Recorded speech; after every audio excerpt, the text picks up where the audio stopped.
मयंक जी फिरोजपुर से। राधे राधे महाराज जी। महाराज जी, आपके श्रीमुख से सुना है कि गृहस्थ में रहते हुए भी निरंतर नाम जप और धर्म पूर्वक जीवन जीकर भगवत प्राप्ति हो सकती है।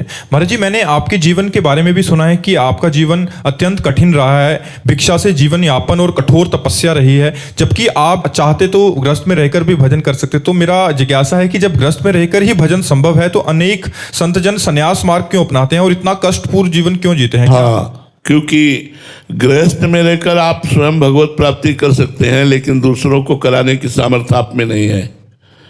और विरक्त में रह करके लोक को भगवत प्राप्ति कराने की सामर्थ्य है। एक दो व्यक्ति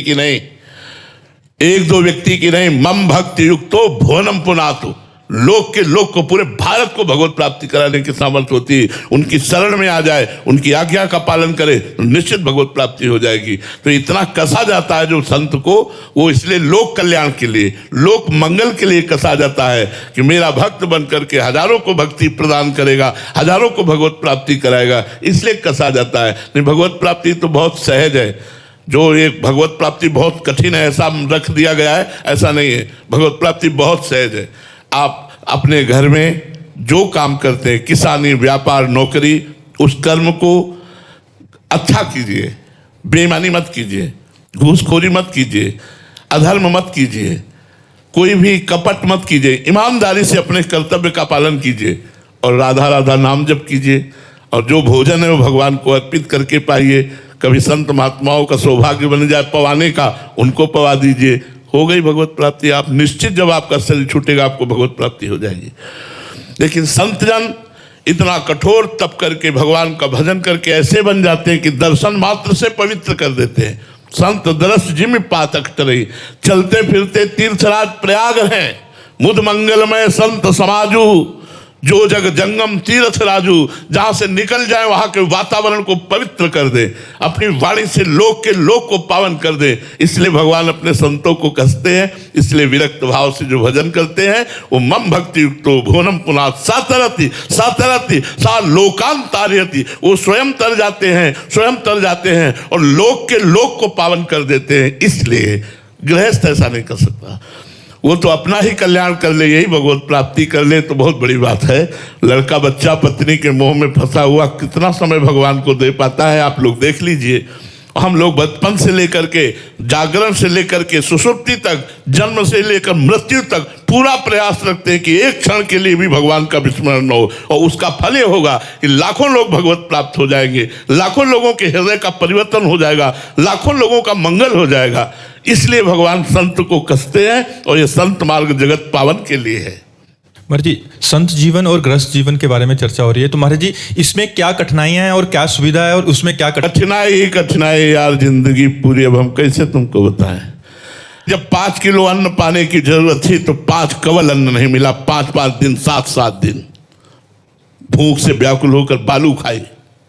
संसार की तरफ आकर्षण था तो संसार नहीं, गंगा का किनारा, वही झाड़, वही बालू, वही गंगा जी। क्या हृदय में माँ का प्यार हमें नहीं चाहिए? क्या हमें पिता का प्यार नहीं चाहिए? क्या हमें संसार का सुख नहीं चाहिए?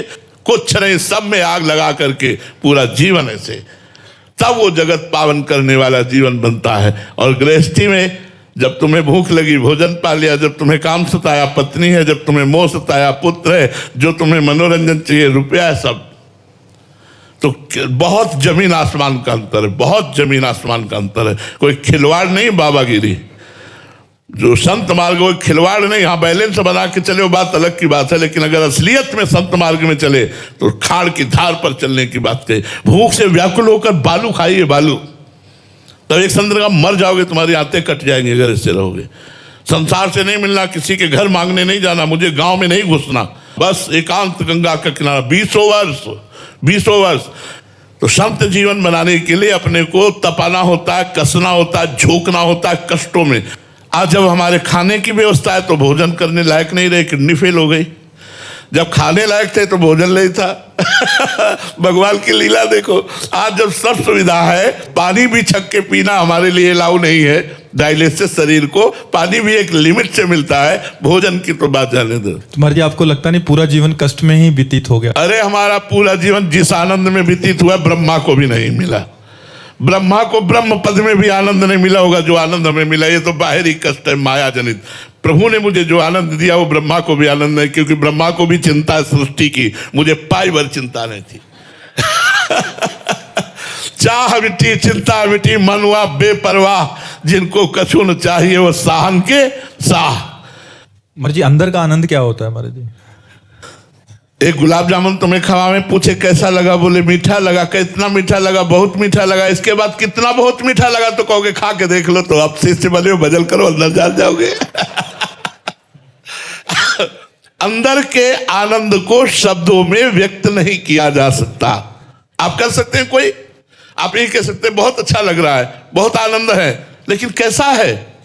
अब आप बोलो तो आप कहोगे ऐसा अनुभव करके देख लो, ये तो अनुभव का है। अनुभव गम में भजे जय संता, इसको बताए। आपसे सच्ची कहता हूं 24 घंटे में आनंद में मस्त रहता हूं। इतना आनंद स्वस्थ शरीर को भी नहीं होगा जितना आनंद मुझे है। ये मुझे शरणागति का, भगवान की चरण शरण का प्रताप है, नहीं तो कुछ नहीं है। मनुष्य जीवन में हमारे पास कुछ नहीं है भगवान के सिवा, उन्हीं भगवान का ये प्रताप उदय हुआ।